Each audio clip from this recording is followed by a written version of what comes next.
The earth is full. It's full of us,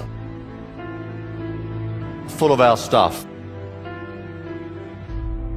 full of our waste, full of our demands. Our economy is now bigger than its host, our planet.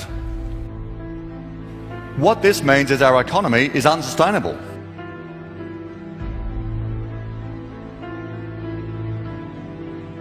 When things aren't sustainable, they stop. Economic growth.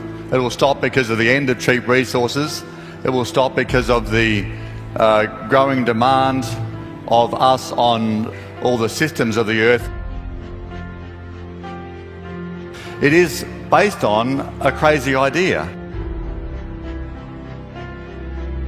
The crazy idea being that we can have infinite growth on a finite planet. The earth doesn't care what we need. Mother Nature doesn't negotiate. She just sets rules and describes consequences.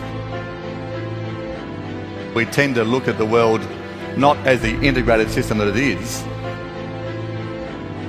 but as a series of individual issues. We see the Occupy protest. We see spiralling debt crises. We see growing inequality.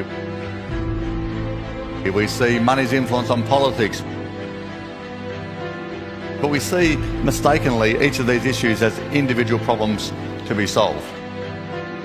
In fact, it's the system in the painful process of breaking down.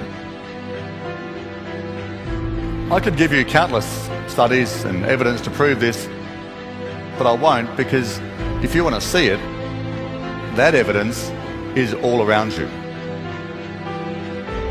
The crisis is now inevitable. The issue is, how will we react? Imagine our economy when the carbon bubble bursts. When the financial markets recognise that to have any hope of preventing the climate spiralling out of control, the oil and coal industries are finished. Imagine the Middle East without oil income, but with collapsing governments. Imagine China, India and Pakistan going to war as climate impacts generate conflict over food and water. Imagine our highly tuned just-in-time food industry and our highly stressed agricultural system failing and supermarket shelves emptying. Imagine 30% unemployment in America as the global economy is gripped by fear and uncertainty. Imagine what it means for your personal security as a heavily armed civilian population gets angrier and angrier about why this was allowed to happen.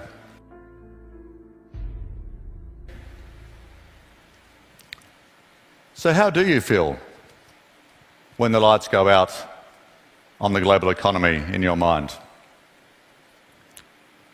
When your assumptions about the future fade away and something very different emerges?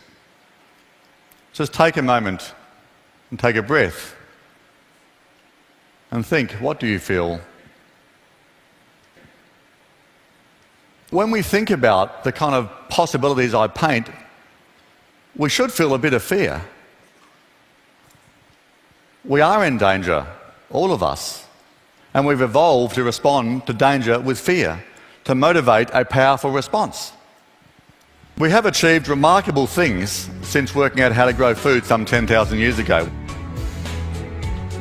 Those people that have faith that humans can solve any problem, that technology is limitless, that markets can be a force for good are in fact right. The only thing they're missing is that it takes a good crisis to get us going. When we feel fear and we fear loss, we are capable of quite extraordinary things. After the bombing of Pearl Harbor, it just took 4 days for the government to ban the production of civilian cars and to redirect the auto industry. And from there to rationing of food and energy. Think about how a company responds to a bankruptcy threat and how change that seemed impossible just gets done. Think about how an individual responds to a diagnosis of a life-threatening illness and how lifestyle changes that previously were just too difficult suddenly become relatively easy. We can transform our economy. The only thing we need to change is how we think and how we feel. I know the free market fundamentalists will tell you that more growth, more stuff and 9 billion people going shopping is the best we can do. They're wrong. We can be more, we can be much more. We can choose this moment of crisis to ask and answer the big questions of society's evolution. Like, what do we want to be when we grow up? When we move past this bumbling adolescence, where we think there are no limits and suffer delusions of immortality. Well, it's time to grow up. To be wiser, to be calmer, to be more considered.